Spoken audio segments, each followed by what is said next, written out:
Why was she the only one awake when the generators finally cut out?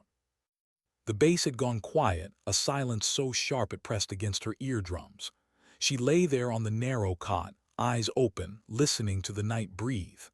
Outside, a distant rumble, half thunder, half artillery, rolled through the mountains. Everyone else in the barracks had surrendered to exhaustion, but not her. Not tonight. Her boots were still by the door. She hadn't unlaced them. It wasn't fear that kept her awake. Not exactly.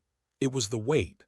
The kind that doesn't show up on the scales they load onto helicopters. The kind that follows you even when you're alone. Her name wasn't on the wall yet, but she carried names inside her. Too many. She rose without a sound, pulled her jacket tighter and walked outside. The desert air bit at her skin, sharp and dry. For a moment she stared at the horizon where the mountains split the sky, jagged and unforgiving. A flare went up somewhere far off, green, then gone. She wondered if the men who sent it were already dead. That thought alone was enough. She turned, ready to head back inside. But that's when she heard it, a whisper of boots on gravel. Someone was moving toward her. She tensed, instinct training. Her hand brushed the holster on her thigh, then, "Can't sleep either."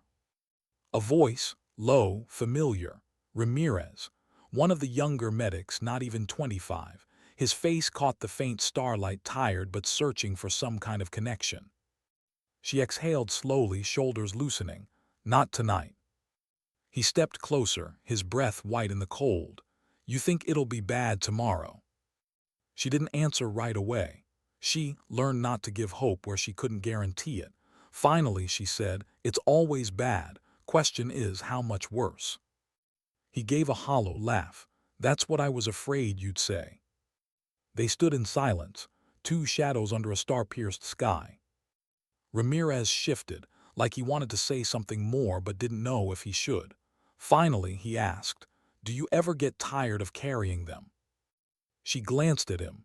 His eyes weren't hard enough yet, still too young to hide the cracks. "Every time," she said softly, "but you don't stop." His jaw tightened. He looked away. "Sometimes I think I'm not cut out for this." She almost told him the truth, that no one is cut out for it, that it's not about being ready, it's about not breaking when it matters. But she didn't. He needed something else tonight, something that would keep him steady at dawn. "You're here," she said instead. "That's what matters." A long pause, then he nodded. She didn't tell him what she hadn't told anyone, that tomorrow she wasn't planning on coming back. Not because she wanted to die, but because the mission she had accepted would almost certainly demand it. That secret lay heavy in her chest as the night pressed closer, and she wondered if he could feel it too. The convoy left at first light. Engines roared, sand lifted into the sky, and the medic unit rode in silence. She sat in the back, rifle slung across her knees, eyes fixed on the horizon. Every bump of the dirt road rattled through her spine. Every shadow in the valley felt like an ambush waiting to breathe. The smell of diesel mixed with dust. Her hand found the strap of her pack, heavier than the others, crammed with bandages, morphine, plasma, and tools to keep someone alive for one more hour than the enemy wanted. The lieutenant shouted something from the lead vehicle, but the words disappeared in the roar of engines. She didn't need to hear them. Orders didn't matter. The mission was simple: retrieve, survive, return. But missions on paper were lies. On the ground, missions bled. She caught Ramirez glancing at her from across the bench. His lips pressed tight, trying to hold in everything they'd spoken about under the stars. She looked away before he could find her eyes. If he searched too long, he might see what she was hiding. Her mind drifted, not to the mission but back home. A farmhouse. A porch where her father used to sit with a mug of coffee, steam curling into the dawn. She could almost hear the creak of the rocking chair. He wanted her to stay, to teach, to build a life far from the front lines. But the day her brother's name came back folded in a flag, she'd known there was no porch wide enough to contain her anger. She wasn't built to sit still while others bled. That was her secret fuel, Not patriotism, not medals, not orders. It was personal, always personal. The convoy slowed.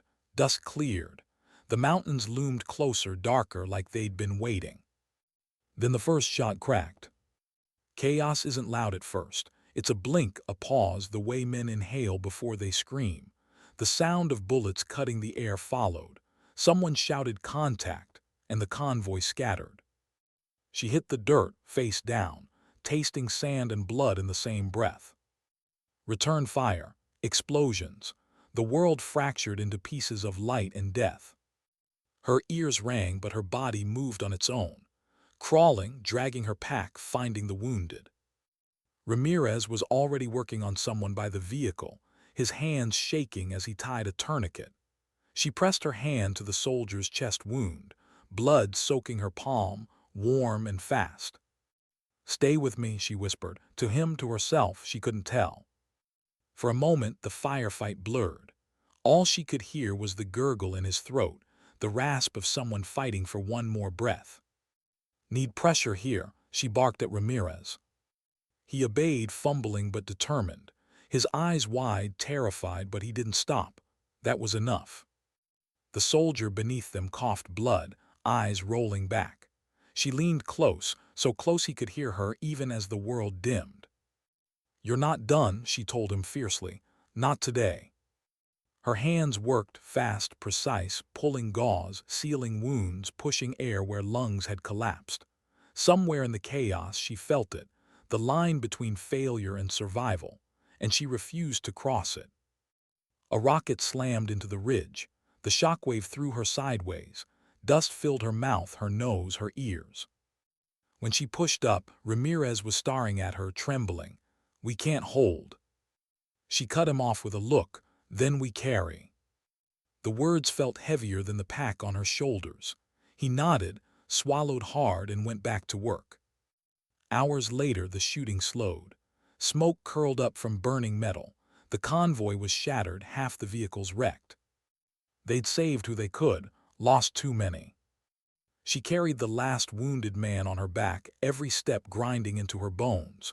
He was barely conscious, mumbling a name she didn't recognize. She didn't stop. One step. Another. The outpost was still a mile away, but she would drag him there if she had to.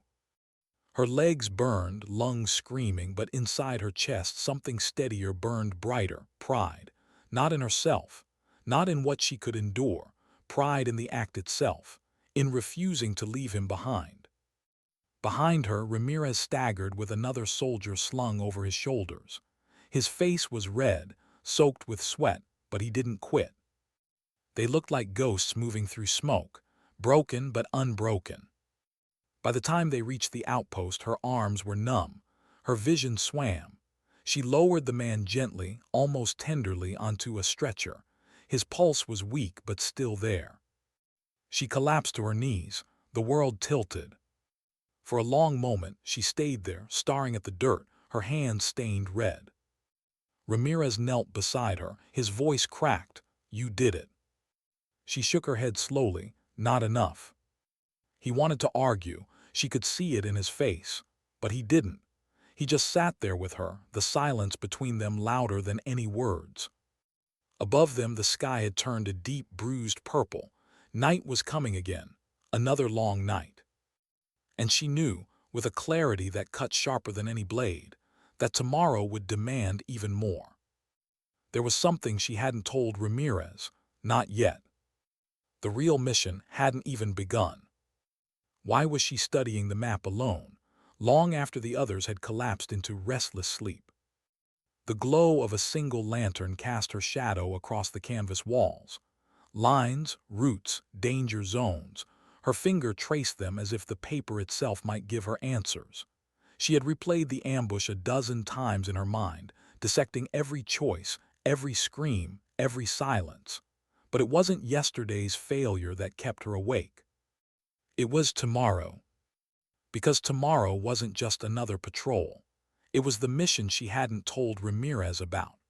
The one she had agreed to weeks ago, behind a locked door, with men who never raised their voices but carried a weight that bent entire units. She leaned back, eyes closed. She could almost hear them again. "You're the only one who can do it," the colonel had said. "Because I'm expendable?" she had asked. He'd held her gaze without flinching. "Because you won't stop until it's done." He wasn't wrong. Now, staring at the map, she felt the truth pressing on her chest. She had accepted, she had nodded, and she had known even then that it would cost her everything. Still, there was a detail no one else knew, not even the colonel, a detail she had buried so deep she almost believed it wasn't there. Almost. Morning came harsh and unkind.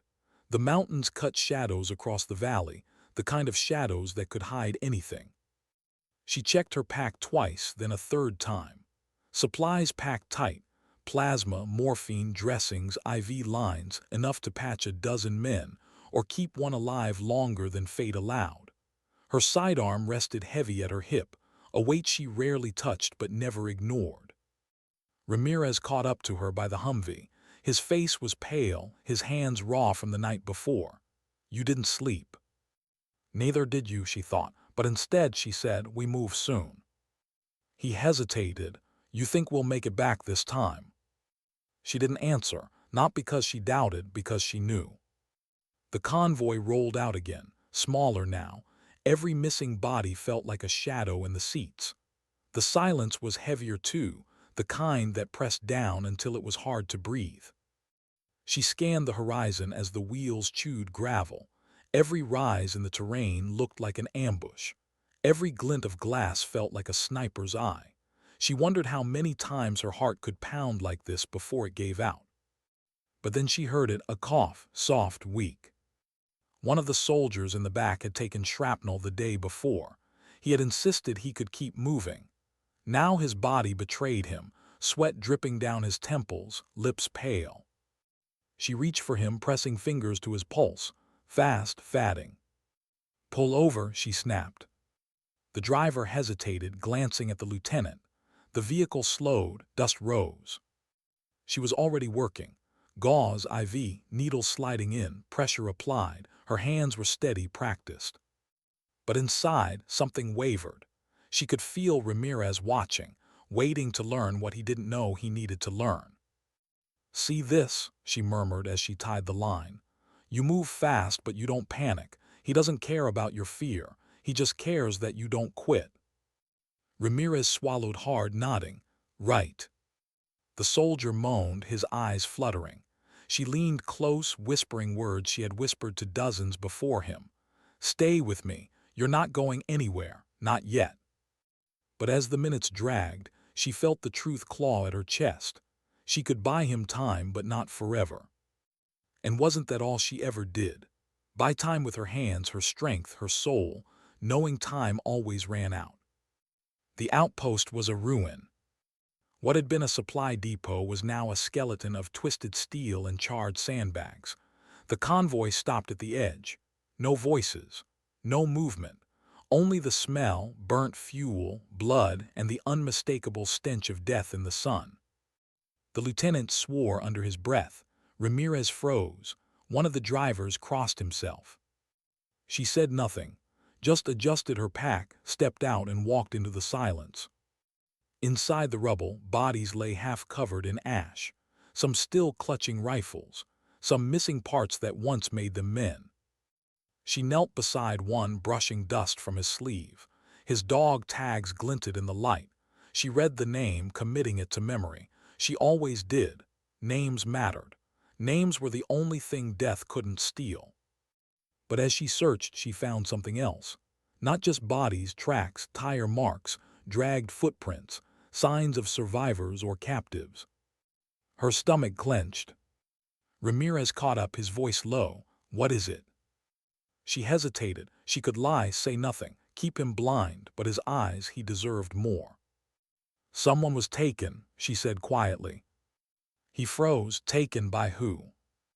She didn't answer, not yet. Because the truth wasn't just about who had taken them. It was about why she had agreed to this mission, why she had been chosen.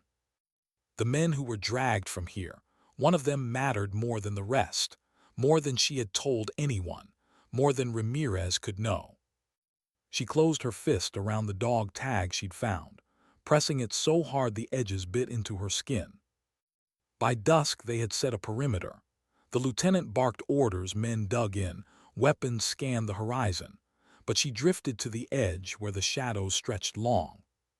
Her hands shook for the first time that day, because she had seen the name, and the name wasn't just a soldier, it was her brother's closest friend, the man who had been with him the day he died, the one person left who could tell her the truth about those final minutes.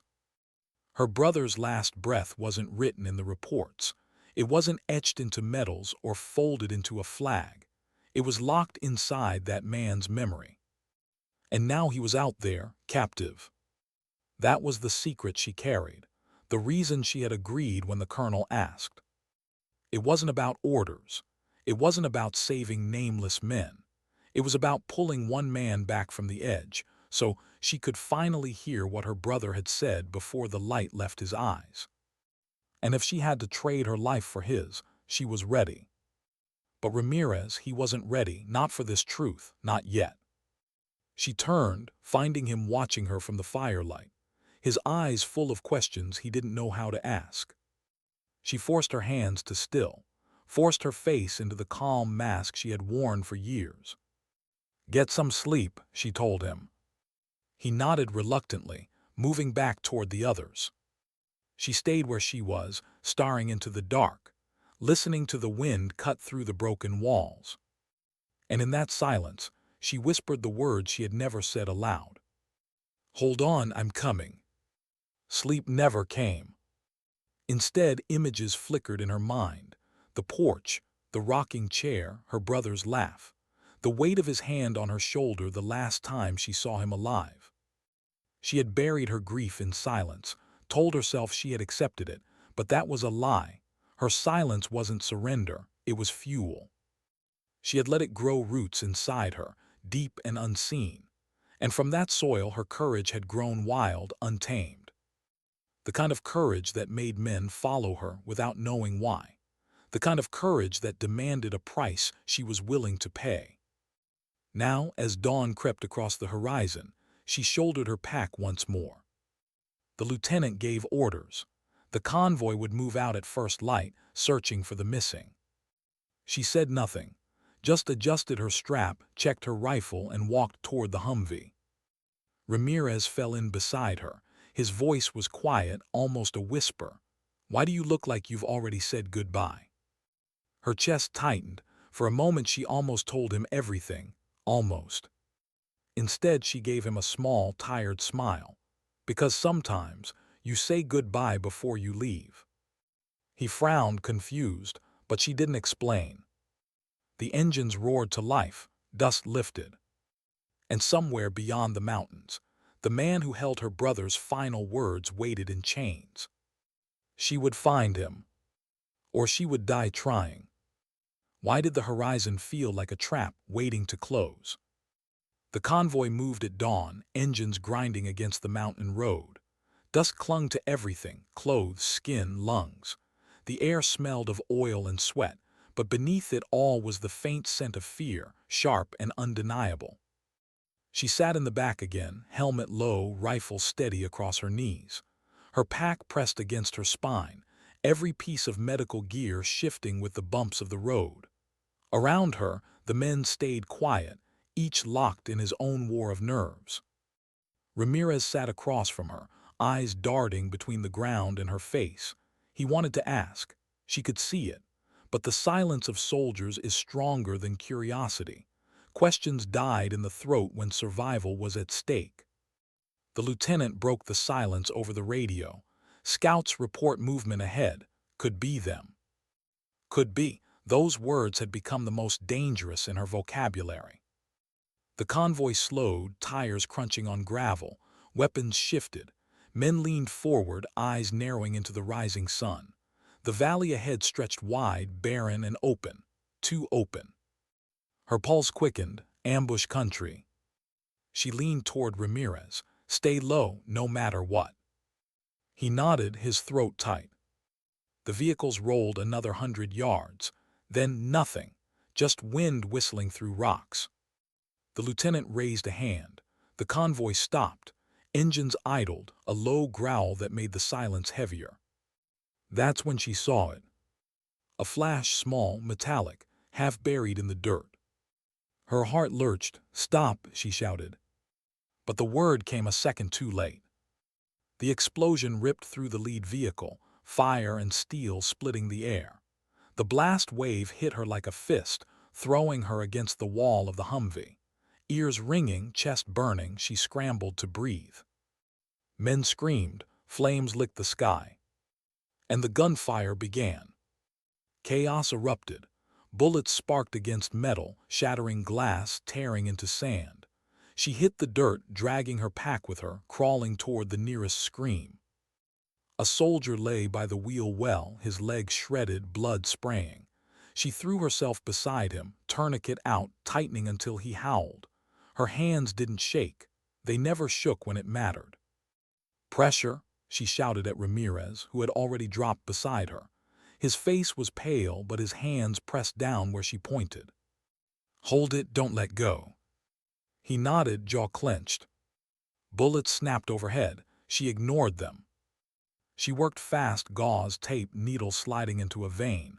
The soldier's breathing slowed, eyes rolling. She slapped his cheek. "Stay awake, you hear me? Stay awake." A grenade exploded nearby. Dirt showered over them. Ramirez flinched. "She didn't." "Focus," she barked at him. "He's not dead unless you let him be." Ramirez sucked in a breath, steadied his hands. She saw the change in him, the fear bending into something harder. That mattered. That could keep him alive. They dragged the soldier behind cover. She shoved her rifle into Ramirez's hands. "Watch. Shoot if you have to." Then she ran again. Every scream was a compass. Every drop of blood a direction. She moved from one broken body to another, patching, lifting, carrying. The pack grew lighter with every minute, because the supplies ran out, not because the burden did. Her arms burned, her back screamed, but she kept moving, always moving. Because she wasn't carrying just soldiers. She was carrying the promise she had made long before, never to leave anyone behind. Not after what happened to her brother. The firefight dragged on. Minutes bled into an hour. The convoy was a ruin, vehicles burning, smoke curling like black scars into the sky. But slowly, painfully, the shooting eased. The enemy melted back into the mountains, shadows slipping into silence. The survivors were left gasping, bleeding, broken, but alive. She dropped to her knees, blood smeared across her face, her uniform soaked crimson. Her chest heaved, every muscle trembling. Around her, the ground was littered with shell casings and bodies, some breathing, some not. Ramirez stumbled toward her, carrying the soldier they'd saved earlier. His eyes were wide, haunted, but his grip was steady. "We can't stay here," he rasped. She nodded, forcing her legs to move. "Rally the wounded, we move." The lieutenant staggered over, one arm in a sling, his voice raw. "We've lost half the unit." Her throat tight. She wanted to scream, to break, but she didn't. Instead, she asked the only question that mattered. "Did we get anyone out alive from the depot?" The lieutenant hesitated. "No, just bodies." Her stomach clenched. No, that couldn't be true. Because if it was, then the man who held her brother's last words was already gone. And everything she had risked was for nothing. She closed her eyes just for a second, letting the grief bite into her. But when she opened them, her voice was steady. "Then we keep moving. If they took prisoners, they'll be heading deeper into the valley. That's where we'll find them." The lieutenant stared at her like he wanted to argue, but something in her expression stopped him. He nodded once. And the march began. The valley swallowed them whole. Mountains loomed on either side, jagged teeth against the sky. The path narrowed, rocks crunching under boots. Every echo felt like footsteps, every shadow a trap.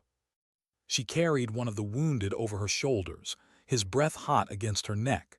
Every step ground into her bones. Behind her, Ramirez stumbled, exhaustion dragging at his frame. But he didn't quit. She could hear his breath, harsh but steady, his determination louder than the silence. Hours passed, the sun sank, the world bled into darkness. They finally stopped in a dry riverbed, too tired to move further. The lieutenant ordered a perimeter. Men collapsed where they stood. She lowered the wounded gently, checking his pulse. Faint, but there. Always a line between life and death, and she always fought to keep men on the living side. Her hands were raw, blistered. Her throat burned with thirst, but she didn't rest. Not yet. Ramirez sat beside her, silent for a long time. Finally, he whispered, "Why do you keep going like this? Like none of this can touch you?" She stared at the dark horizon. "Because it already has." He frowned. "What do you mean?" Her lips parted.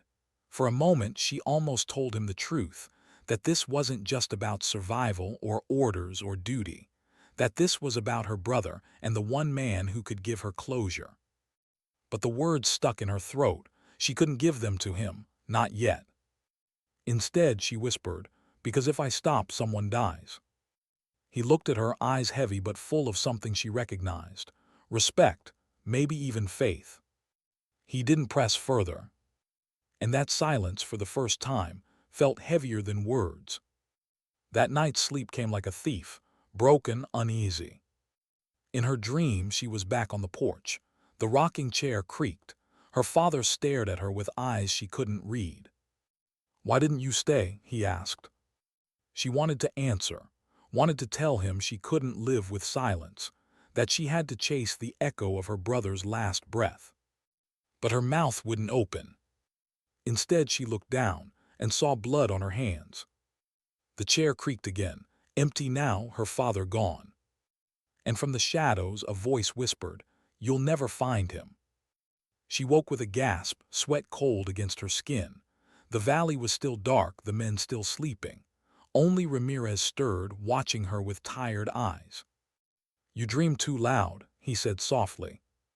She almost laughed, almost. But instead, she whispered the words that had been burning inside her since the day her brother died. "I can't lose him twice." Ramirez frowned, not understanding, but she didn't explain. She just stood, tightened her pack, and looked toward the mountains. Because she knew the truth. The real fight hadn't even started yet. And tomorrow would take everything she had left. Why did the mountains feel like they were listening? The unit moved at first light, their boots grinding against the stony riverbed. The air was thin, every breath sharp, like glass scraping the lungs. The silence was heavier than gunfire, too heavy. She walked point now, her rifle steady, eyes sweeping every ridge. Her body was exhausted, muscles aching, but her mind hummed with something sharper, the certainty that they were being watched. Behind her, Ramirez dragged one foot after the other, his pack swaying with each step. He had lost weight in just days, fear, hunger, exhaustion carving lines across his face. But he didn't complain, not once. The lieutenant gave the order to halt. The men crouched low, weapons ready. The valley narrowed here, walls closing in like jaws. Perfect place for an ambush. Her eyes caught something, a scrap of fabric on a rock. She approached carefully, fingers brushing it. A torn sleeve, fresh blood on the seam. Her chest tightened. Survivors had passed here. She raised her hand, signaling silently to the lieutenant. He nodded, scanning the walls. His face was hard, but his eyes carried the same thought hers did. They were close. Too close.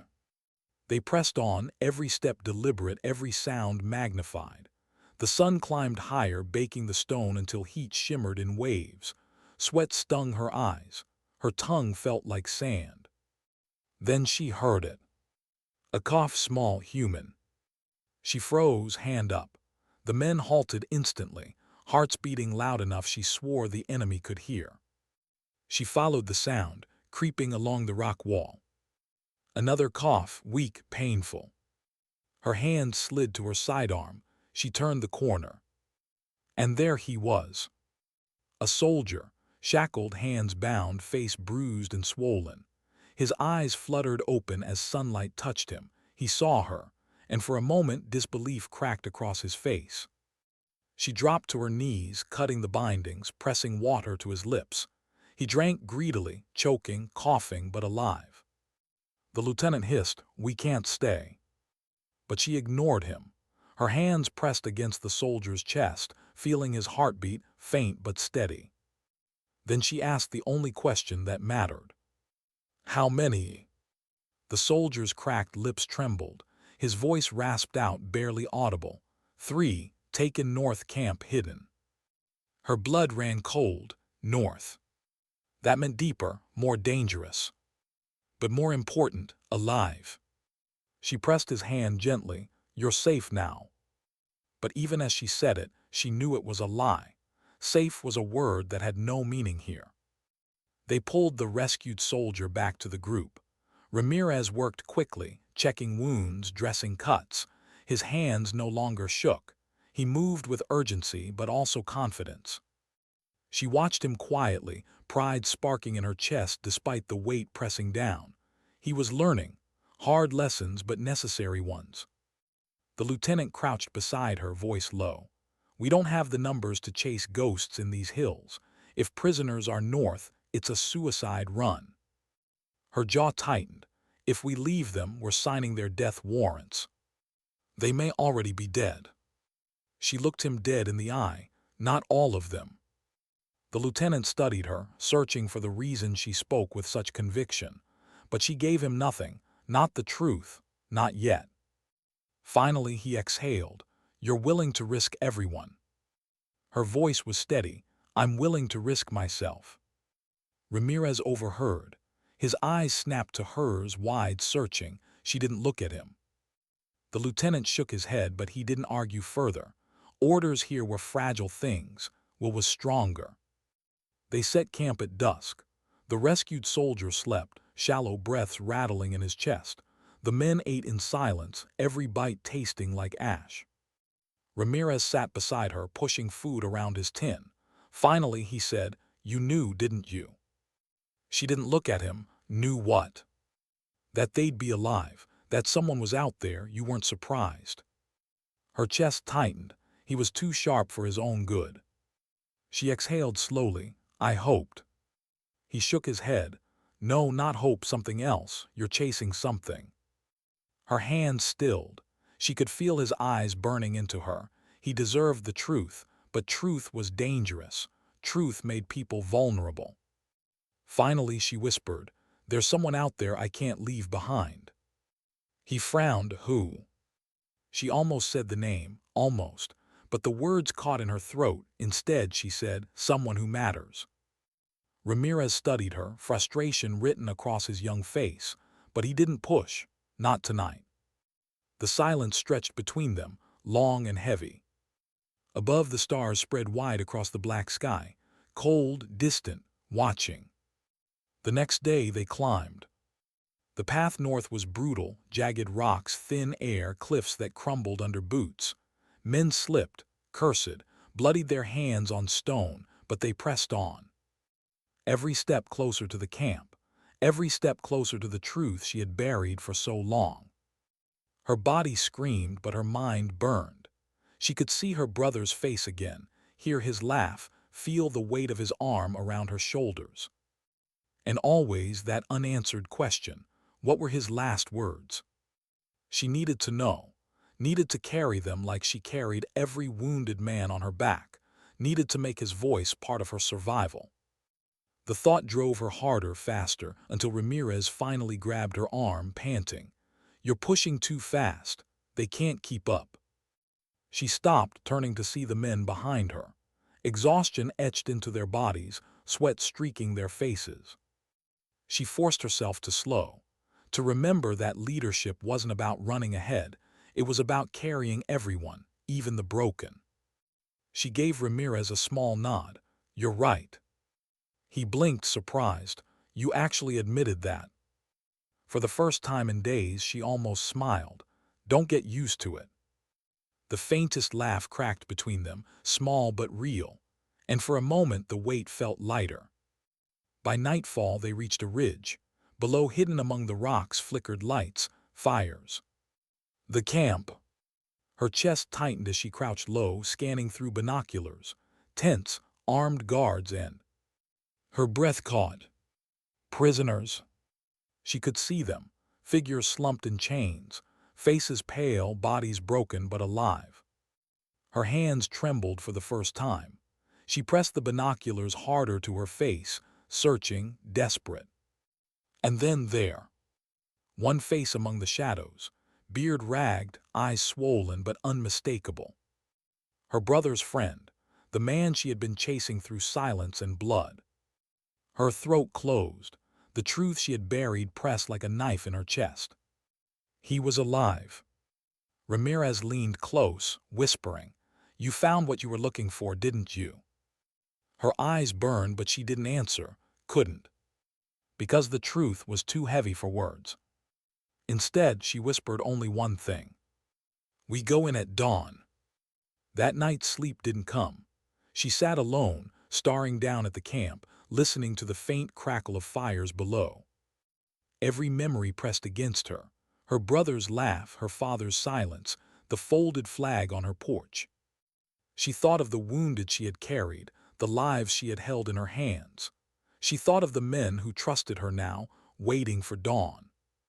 And she wondered, if tomorrow was the end, would it be enough? Would carrying others be enough to carry herself? The wind howled through the mountains, sharp and unforgiving. She closed her eyes, whispering to the night, to her brother, to herself. Just one more step, one more day, one more life to save. When Ramirez found her hours later, he crouched beside her in silence. For a long time, neither spoke. Finally, he whispered, "What happens if we don't make it back?" She didn't look at him. "Then we carried them as far as we could." His throat bobbed. "And you think that's enough?" She exhaled slowly, the weight of years pressing on her shoulders. Sometimes dignity doesn't speak, it simply acts. Ramirez stared at her, the words sinking deep. Then he nodded slowly, like he understood. The fires below flickered, the prisoners shifted in their chains. And the mountains waited, silent witnesses to what dawn would demand. Why did dawn always feel like betrayal? The sky bled from black into gray, then into a fragile pink, as though the mountains themselves were holding their breath. The camp below stirred with faint movements, guards packing, fires dying, prisoners shifting in their chains. She crouched low behind a jagged ridge, eyes fixed on the enemy below. Every heartbeat was a drum in her ears. The lieutenant crawled up beside her, whispering, "One way in, two ways out, both guarded." She nodded, her pulse quickened. There were too many guards, too many unknowns, but hesitation killed faster than bullets. Ramirez appeared next, his face pale in the half-light. "They'll kill the prisoners if they sense an attack. We need a distraction." Her gaze shifted to the valley wall, to a stack of rusted fuel drums near the perimeter. She pointed. "There, one shot and chaos buys us seconds." The lieutenant frowned. "Seconds aren't much." Her voice was steady. "It's all we've ever had." They split, two fire teams circling wide, one staying with her. The air turned sharp, biting. Gravel crunched under her palms as she crawled closer to the ridge.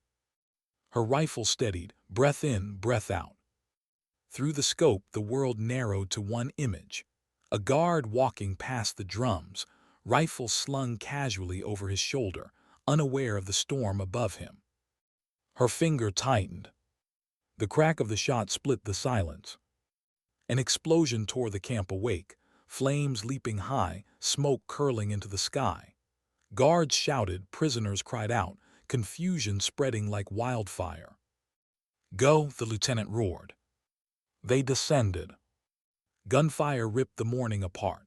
Bullets sparked against stone, hissed through the air. She ran low, heart pounding, rifle snapping with precise, controlled bursts. Every sound was magnified. Ramirez shouting behind her, boots pounding the dirt, the guttural cries of men scrambling for cover. She slid behind a broken wall, pressing her back hard against the stone. A guard lunged at her, close, too close. She swung her rifle, buttstock cracking against his jaw. He dropped.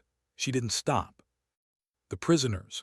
She could see them now, huddled against the far wall, chained like animals, eyes wide with terror. But she saw one face more than any other. Him. Her brother's friend, gaunt, bloodied, barely holding himself upright, but alive. Her breath caught. For 1 second the battlefield blurred. Then a hand yanked her shoulder, Ramirez shouting, "Focus!" She blinked hard, reality snapping back into place. The chains, the locks, the guards swarming to protect them. "Cover me," she barked. She sprinted, bullets snapping inches from her. Dust and fire stung her eyes. She dropped low, skidding to the prisoners. "Stay down," she shouted, yanking cutters from her pack. Hands reached for her, trembling, desperate. She gritted her teeth, slicing through metal links one by one. Behind her, Ramirez fired in controlled bursts, his voice hoarse with shouted commands. Guards dropped, but more kept coming. "Faster!" the lieutenant screamed from across the chaos. She ignored him. Focus. One chain, then another. Her hands bled from sharp edges, sweat dripping into her eyes. A prisoner collapsed into her arms, too weak to move. She hoisted him up, fire in her muscles, and shoved him toward the gap her men held. Another and another. Then, a shadow fell across her. A guard raised his rifle, eyes locked on her. But before he could fire, Ramirez's shot cracked. The man dropped lifeless. Her head whipped toward Ramirez. He gave a grim nod, face streaked with grime. "Keep moving." She did. At last, only one prisoner remained shackled, him. Her brother's friend. She dropped to her knees, cutters trembling in her hands. His eyes flickered open, meeting hers. Recognition, shock, pain. "You," his voice cracked, barely a whisper. "You shouldn't be here." Her throat tightened. She almost said his name, but swallowed it. "I couldn't leave you." Tears welled in his bruised eyes. His lips trembled. He made me promise." Her heart froze. Her brother. The cutters slipped in her grip. For a moment she couldn't breathe, couldn't move. "Promise what?" she whispered, desperate, afraid. But before he could answer, gunfire erupted closer. Ramirez screamed her name. She snapped back, forcing the cutters through the last chain. The lock shattered. She grabbed him under the arm, hauling him to his feet. He stumbled, weak but alive. Her chest ached. She wanted to shake him, to demand the words, but there was no time. Not yet. They dragged the prisoners toward the ridge. Smoke choked the valley, fire crackling, bullets snapping off stone. Her legs burned, her lungs screamed, but she kept going, carrying, pulling, pushing. Behind them, the camp roared with chaos, enemy reinforcements pouring in, shouting, firing blindly into the smoke. The lieutenant shouted, "Fall back now." They climbed, prisoners stumbling, soldiers hauling them up.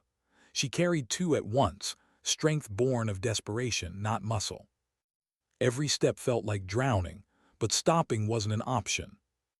At the top, they collapsed behind rocks, gasping, bleeding, alive. The rescued prisoners lay in a heap, coughing, crying, clinging to each other. Ramirez fell beside her, chest heaving, rifle clattering from his hands. His face was ash-gray, but his eyes burned with adrenaline. The lieutenant counted quickly, eyes darting over the group. "We're short one. Where's Peters?" Silence. She looked down the ridge and saw him. A soldier lay sprawled in the dirt halfway up the slope. Peters, a bullet through his leg, crawling, reaching. Enemy fire raked the slope around him. She didn't hesitate. She ran. Ramirez shouted after her, but his voice was swallowed by gunfire. She slid down the slope, dust clouding her vision. Peters clawed the ground, blood soaking his fatigues. His eyes widened when he saw her. "You shouldn't." "Shut up," she hissed, hooking her arms under his shoulders. Bullets hissed past. Rocks splintered inches from her face. Her muscles screamed as she dragged him, step by brutal step up the slope. Her lungs burned, every breath fire, but she kept going. Above, Ramirez leaned out, firing wildly to cover her. The lieutenant shouted, "Move, move." She hauled Peters the last meters, collapsing onto the ridge as bullets cracked overhead. Ramirez grabbed Peters' arm, dragging him the rest of the way. She rolled onto her back, gasping, chest heaving. Alive, Peters was alive. Silence fell in bursts. Gunfire faded as the enemy regrouped below. The ridge held for now. She sat up slowly, body trembling. The rescued prisoners huddled together, some praying, some staring blankly into nothing. Her brother's friend sat apart, back against a rock, eyes half closed. She crawled to him, every limb heavy, every thought raw. "You said he made you promise," she whispered. "What did he say?" The man's lips trembled. His eyes glassed over, tears cutting tracks through dirt. Her chest tightened. She leaned closer. But he shook his head weakly. "Not yet." Her heart twisted. She wanted to scream, to demand. But she saw it in his face. The promise wasn't his to break, not until he was ready. She sat back, hands trembling, staring at the horizon as dawn broke fully across the mountains. They had survived the raid, saved lives, carried the wounded. But the weight of what she hadn't heard pressed heavier than any load. Later, as the sun rose high and the wounded moaned softly in the dust, Ramirez sat beside her. His face was pale, his voice quiet. "You're not chasing ghosts anymore, are you?" Her eyes burned, but she said nothing. He swallowed hard. "Who was he, the one you were looking for?" She closed her eyes, the silence between them thick as smoke. Finally she whispered, "My brother's last friend, the only one who knows what he left behind." Ramirez stared, understanding dawning, horror and awe mixing in his young face. The truth was out, at least part of it. But the rest, his final words, still lay hidden, waiting. And she knew she wouldn't stop, not until she carried that truth out of the fire. Why did survival always feel quieter than death? They moved before the sun could climb too high, every shadow a threat, every sound a warning. The ridge that had saved them at dawn now felt like a grave marker. The rescued prisoners stumbled in uneven steps, too weak to walk. Some carried on makeshift stretchers, others leaning hard into the shoulders of men barely strong enough to stand themselves. She walked in the rear, her rifle slung, eyes scanning the horizon. Her body throbbed with bruises, her arms burned from hauling lives up stone and dust, but it was her chest that ached most, where questions sat like shrapnel too deep to pull free. Her brother's last friend, his promise, the words left unsaid. Ramirez slowed beside her, sweat streaking his young face. His pack had been stripped down to almost nothing, but still he moved like the weight would crush him. "They'll follow," he whispered. "They already are," she said. And she was right, she could feel it. The enemy was patient, letting them bleed out their strength before striking, wolves circling prey. By midday the heat turned vicious. The air shimmered, pressing down on them, every breath like swallowing fire. The lieutenant called a halt in the ruins of a stone outpost long abandoned. They collapsed inside, shadows offering thin relief. Some of the prisoners cried quietly, their bodies finally understanding freedom didn't mean safety. One stared at his shackled wrists as if the skin itself was foreign. Another rocked back and forth, whispering names only he could hear. Ramirez knelt beside one man whose leg had swollen grotesquely around a wound. He cut the fabric carefully, applied a tourniquet, jaw clenched in concentration. She watched him, the steadiness in his hands, the shift in his breathing. He was becoming something here, something forged in fire. And yet the sight broke her heart. No one should learn this way. Her brother's friend sat apart back against a cracked wall, eyes half closed. She approached, crouching low. His face was pale, lips split, but his eyes opened when she neared. "You need water," she said softly, holding the canteen to his lips. He drank slow, trembling. When he pulled back, his voice was ragged. "I told him I'd keep it until I saw you." Her chest tightened. The world seemed to still, dust motes hanging in the air like frozen sparks. "What?" she whispered. His gaze flickered to her, then away. "Not now. If I speak it here, it dies here. You have to make it out first." Her throat closed. Rage and desperation fought in her chest. "I've carried men with their lungs in my hands. I've walked through fire and silence. Don't tell me I can't carry words." He shook his head, tears gathering in his broken eyes. "He trusted me, and I'll keep that trust until I know you're safe." She wanted to scream, to shake him until the truth spilled free, but she saw the iron in his gaze buried under all that pain. He wouldn't break, not here, not yet. The silence between them cut deeper than any blade. By late afternoon, they moved again. The mountains loomed ahead, jagged teeth of stone, promising cover but demanding blood. Her boots slipped on loose rock, the sound echoing too loud. Every time she looked back, she expected to see them, enemy fighters, faces painted with patience and fire. The lieutenant set a brutal pace. He knew lingering meant death. Ramirez stumbled once, caught himself, then forced his body forward. He muttered under his breath, a rhythm to keep moving. "Left, right, don't stop." She recognized it, the same mantra she had whispered years ago when dragging her brother from a burning wreck. "Left, right, don't stop." But that time she had stopped. The memory stabbed sharp. As dusk fell, the first shots cracked through the silence. Dirt kicked up near her feet. Shouts rang out behind them. The enemy had closed in. "Contact!" the lieutenant bellowed. Chaos erupted. Bullets sparked off stone, men dropped low, prisoners screamed. She shoved Ramirez flat, firing over his head, eyes scanning the ridge. Shadows moved fast, closing in. "Keep moving," she roared, hauling one prisoner to his feet, shoving him forward. They scrambled through the rocks, gunfire snapping around them. Ramirez fired short, controlled bursts, face grim. The lieutenant's voice cut through the din. "We hold here." They fell into position, rocks their only cover. Smoke and dust choked the air as rifles barked. She pressed close to the stone, cheek burning from heat. Her ears rang with every shot. Through the chaos she saw him, her brother's friend. Crawling weak, exposed. Her stomach lurched. She broke cover, sprinting low, bullets slashing the air. She reached him, grabbed his arm and dragged him back behind the ridge. His breath rattled, his eyes glassy. But when they met hers, he whispered one word. "Soon." The word cut deeper than the fire around them. Night swallowed the battle. The enemy pulled back, regrouping, but they would return. The survivors huddled in silence, too tired for words. She sat apart, rifle across her knees, staring into the darkness. Ramirez dropped beside her, face streaked with grime. His hands trembled now, the aftermath setting in.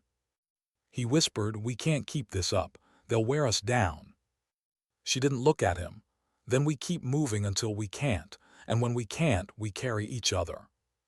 His throat bobbed. He studied her profile, the set of her jaw, the shadows in her eyes. "What are you carrying?" Her chest tightened. She didn't answer, couldn't. But she knew the truth. She was carrying more than the wounded. She was carrying silence, promises, unfinished words. And silence weighed more than any body. Later, when the men drifted into uneasy sleep, she stayed awake. The mountains whispered in the wind, the kind of whispers that sounded like names. Her brother's name. She closed her eyes, letting it wash over her, until tears slipped unbidden down her face. She remembered his hand on her shoulder the night before deployment, his smile that hid fear, his words, "If anything happens, don't let it break you."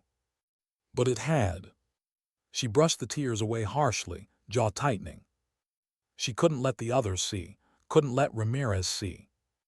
Her grief wasn't hers to display, it was hers to carry, alone. By dawn they moved again, ragged, silent. The lieutenant walked ahead, scanning the ridges. Ramirez trudged beside her, eyes bloodshot but determined. The prisoners stumbled in a line, ghosts wrapped in flesh. Her brother's friend limped, each step agony, but he didn't complain.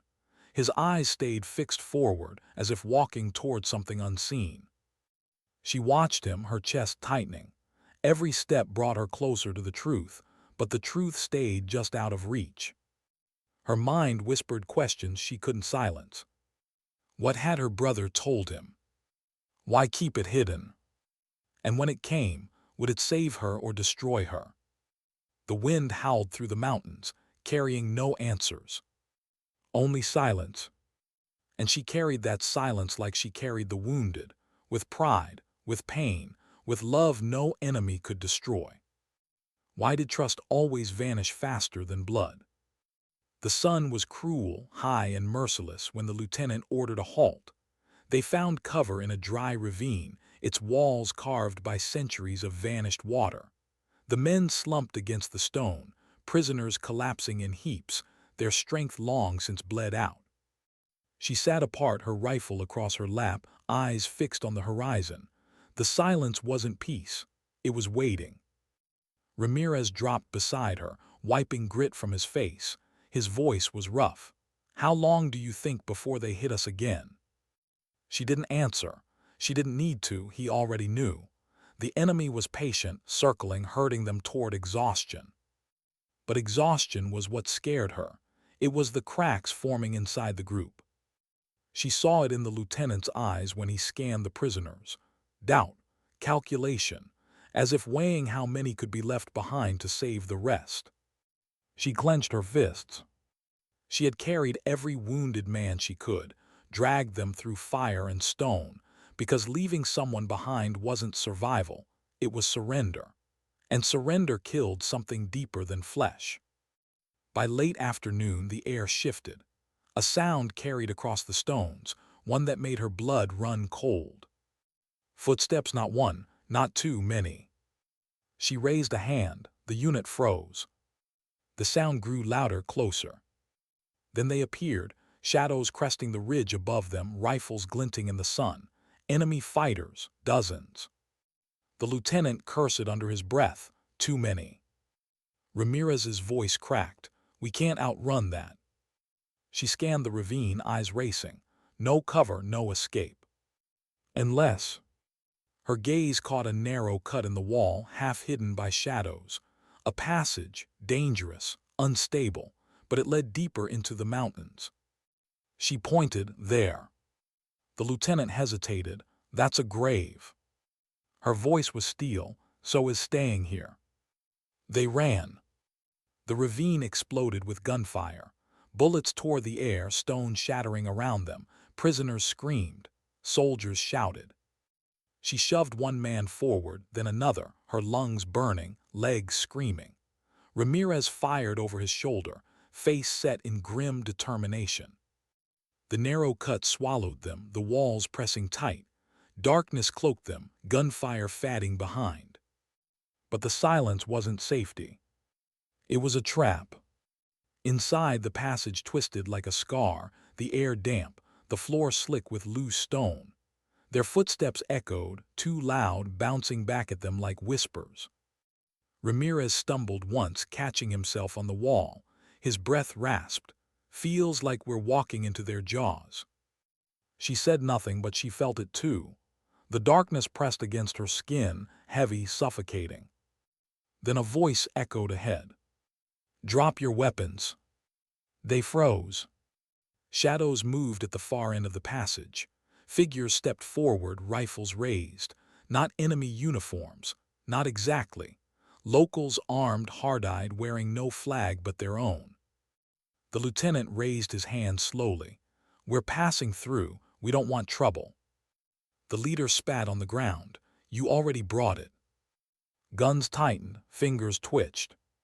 She stepped forward, heart pounding. We're carrying wounded, prisoners, men who have bled for freedom. Don't turn this into another grave. The leader's eyes narrowed. He studied her for a long, suffocating moment. Then he jerked his head. Leave the prisoners, go. Her stomach dropped. No, she said. The man sneered. They'll slow you down, they'll kill you all, leave them. The lieutenant's jaw clenched. His eyes flickered temptation, cold and sharp. She saw it, and it broke something inside her. No one gets left, she said, her voice shaking but unyielding. Not one, not here, not ever. The leader's eyes hardened. Then you carry their weight into the dirt. He turned, signaling his men. They vanished into the shadows, leaving the threat behind. Ramirez exhaled shakily. They were ready to kill us. She nodded, her chest tight. They still might. They moved again, deeper, the air turning colder. The passage twisted upward until it spat them out onto a plateau.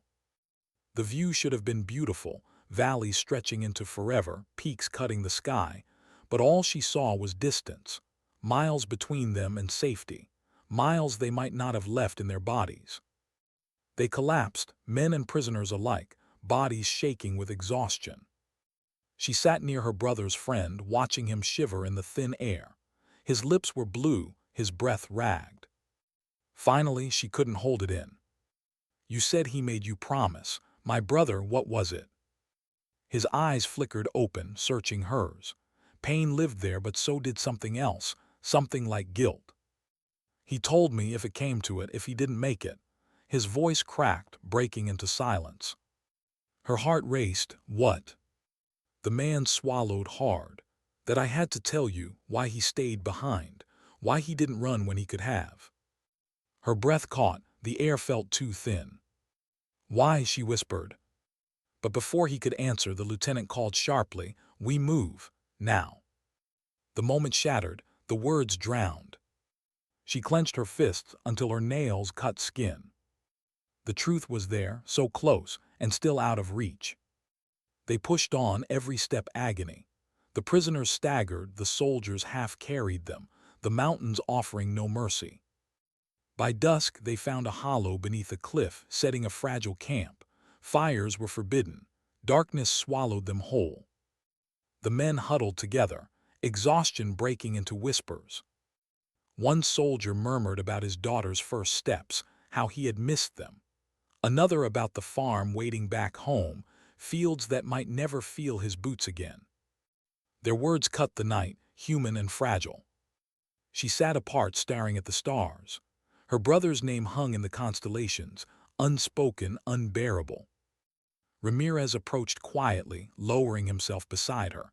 His voice was low, almost a child. Why does it feel like we're carrying more dead than living? She swallowed hard, because we are. He looked at her, eyes wide, glistening. And you, what are you carrying? She turned away, her throat thick. A promise I haven't heard yet. Ramirez frowned. That's not how promises work. Her chest trembled. It is here. The silence stretched, heavy as stone. Then faintly from the shadows her brother's friend coughed. His body curled, his breath ragged, but his voice carried across the camp. Tomorrow, he rasped, I'll tell you tomorrow. Her heart cracked. Tomorrow wasn't a gift here, it was a gamble. But it was all she had left. She lay awake long into the night, staring at the black sky. She thought of the men she had carried, the lives she had held in her arms. She thought of her brother's face, his laugh, the weight of the folded flag. And she thought of the word she hated most. Tomorrow. Because tomorrow in this place was never promised. And yet she clung to it like breath itself. Why do the last miles always feel heavier than the first? Dawn broke pale, a thin line of light spilling across the mountains, painting the jagged stone in bruised gold. Their camp stirred like ghosts waking from shallow graves. No one spoke. No one had the strength to. She watched the horizon with hollow eyes. Another day, another gamble. Ramirez forced a smile, though it broke before it reached his eyes. Think we'll see the border by nightfall. She didn't answer. She couldn't, because she didn't believe it. The lieutenant barked orders, voice brittle with fatigue. Men dragged themselves upright, shoulders hunched, carrying prisoners who could barely stand. Her brother's friend coughed blood into the dirt. His face was pale, eyes sunken, but when they met hers there was fire still. "You asked," he rasped. "You deserve the answer." Her chest tightened. She crouched low beside him, blocking the wind. "Tell me." His lips trembled. "He stayed because of me, because I was wounded. He could have run. He didn't. He fought to cover my escape, and before they cut him down, he made me swear." His breath broke, rattling in his chest. She grabbed his hand, her throat closing. "Swear what?" "That I'd tell you he didn't regret it, not once. That he was proud to be your brother." Her vision blurred, the mountains bent, the sky spinning. Proud. The word gutted her. All this time she had carried the weight of his death like a punishment, believing she'd failed him. But it hadn't been failure. It had been choice. His choice. She pressed her forehead against the man's trembling hand, her tears falling into the dust. He had carried her memory into his last breath, and now she carried his. She whispered into the wind, "I won't let it be for nothing." The march continued. Each step was bone against stone, every breath a war. By midday, the world tilted. A crack of gunfire split the air. Dust exploded at their feet. The enemy was back. They came from the ridge, rifles flashing in the sun, voices like thunder rolling down the slope. Chaos erupted. Soldiers returned fire, prisoners stumbled, screams tore the air. She grabbed Ramirez, pulling him down behind a boulder. "We can't hold here." The lieutenant's face was pale, frantic. "We're surrounded." Her heart pounded. The mountains stretched endless in every direction. No cover, no escape. Unless... She saw it. A narrow pass ahead, barely a scar between two cliffs. If they reached it, they could vanish into the rocks. But someone had to hold the line. Her breath caught. This was it. She rose, slinging her rifle, eyes locking on Ramirez. His lips parted, reading her before she spoke. "No, don't you dare." Her voice was steady, though her chest burned. "They need time. You'll get them through." He shook his head violently, grabbing her arm. "You don't get to decide that." Her eyes softened. Neither did he, but he chose anyway. Ramirez's grip tightened. His voice cracked. "Don't make me carry two of you." She touched his shoulder, firm, final. "Then carry his pride, not his ghost." And before he could stop her, she broke away. She sprinted into the open, heart hammering, lungs searing. The enemy's fire found her instantly, stone exploding around her, air filled with death. She dropped to one knee, raised her rifle and fired. One fell, another. The mountains swallowed the echoes, but more came, always more. She moved like a shadow, each shot precise, each breath steady. She felt her brother in the trigger pull, in the stillness between heartbeats. Behind her, the unit moved, soldiers dragging prisoners, Ramirez shouting orders through gritted teeth. Every second she bought was blood, but it was theirs, not hers. Her world narrowed, sky, stone, gunfire. A bullet tore across her shoulder. Another shattered rock near her head. She didn't flinch. She couldn't afford to. The enemy closed in, rifles blazing, voices rising. She knew the end when she felt it. Not yet, one more, one more. She pulled the trigger until the rifle clicked empty. Then she drew her sidearm, firing until her hands shook. The last thing she saw was Ramirez, his silhouette vanishing into the pass, dragging the others with him. Safe, alive because of her. She smiled through the blood. And then the world went silent. Ramirez never remembered how long the march lasted after that. Hours, days, a blur of stone and sky and silence. But he remembered the moment they crossed the border, when the first friendly voices shouted in disbelief, when hands reached to pull them into safety. He remembered collapsing into the dirt, sobbing like a child, the prisoners crying too, their chains clattering like broken bells. And he remembered turning back toward the mountains, waiting for her shadow to appear. It never did. Weeks later, a flag was folded again. Another ceremony, another silence. But this time, the grief was different. Because she hadn't just carried the wounded, she had carried them all. Her name was spoken in hushed tones, not as a soldier who fell, but as the one who stood. Ramirez visited her grave when the sun dipped low, when the air smelled of earth and fire. He placed a single stone on the marker, his voice breaking. She said, "Dignity doesn't speak, it acts. I finally understand." His hand trembled as he saluted, the mountains burning gold in the distance. "She carried us, and I'll carry her." He turned away, the silence following him, heavy, eternal. And somewhere in that silence, her brother's voice lingered, soft, proud, unbroken. "Sometimes dignity doesn't speak. It simply acts."